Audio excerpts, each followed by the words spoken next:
Saat itu, salah satu peserta acara tiba-tiba mengalami kerasukan yang sangat parah. Suara dan perilakunya berubah drastis, menjadi seperti perempuan yang ketakutan dan menangis histeris dalam bahasa Belanda.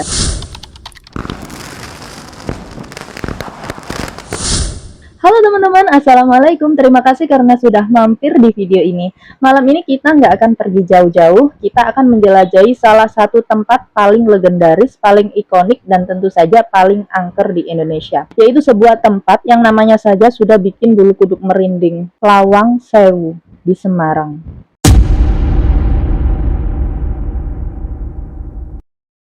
Dijuluki Lawang Sewu yang berarti 1000 pintu dalam bahasa Jawa, bangunan megah ini sebenarnya adalah bekas kantor pusat Netherlands Indices for Which Maatschappij atau disingkat NIS, kurang lebih seperti itu ya. Ini adalah perusahaan kereta api Hindia Belanda yang dibangun pada tahun 1904.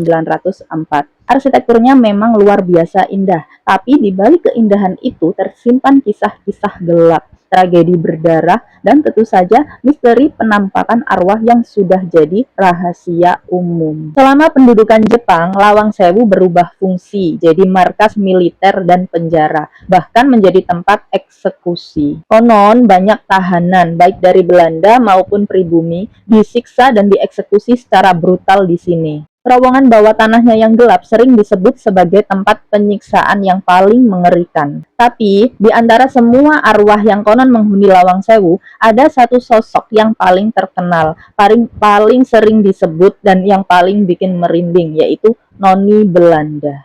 Banyak yang bilang Noni Belanda ini adalah arwah seorang perempuan muda asal Belanda yang bunuh diri di Lawang Sewu karena merasa putus asa dan tidak sanggup lagi menahan penderitaan selama pendudukan Jepang. Ada juga yang bilang dia ini diperkosa. Ada yang bilang dia kehilangan seluruh keluarganya. Apapun alasannya, kematiannya meninggalkan energi kesedihan dan keputusasaan yang kuat di Lawang Sewu.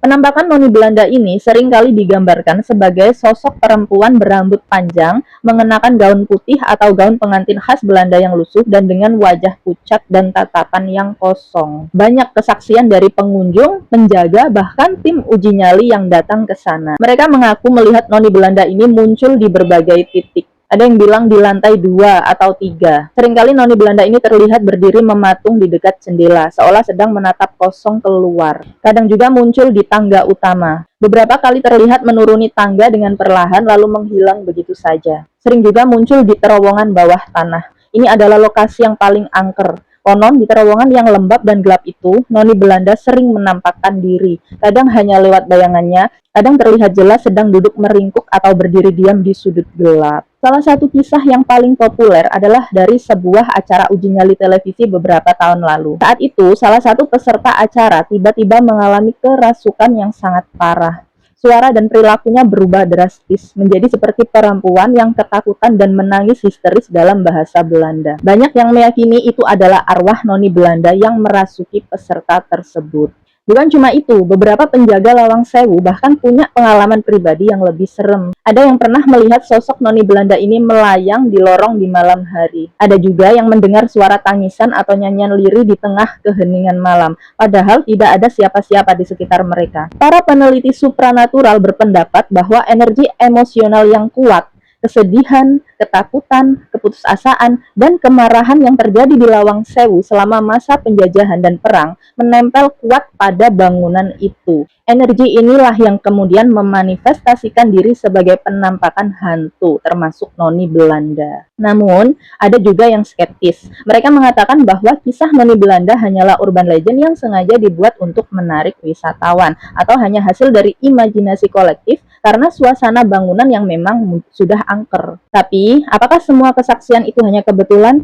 Apakah cerita-cerita yang diwariskan dari mulut ke mulut itu tidak memiliki dasar sama sekali? Atau apakah arwah Noni Belanda yang konon meninggal dengan cara tragis di sana memang masih terperangkap di antara dinding-dinding tua Lawang Sewu, mencari kedamaian yang tak kunjung datang? Bagaimanapun juga, Lawang Sewu tetap berdiri megah, menyimpan ribuan cerita dan mungkin ribuan arwah di balik 1000 pintunya. Saat kamu mengunjungi tempat ini, cobalah rasakan sendiri energinya. Mungkin kamu akan merasakan hembusan angin dingin yang tak biasa, atau sekilas melihat bayangan yang melintas di ujung mata. Jadi, menurut kalian, apakah Noni Belanda di Lawang Sewu itu nyata?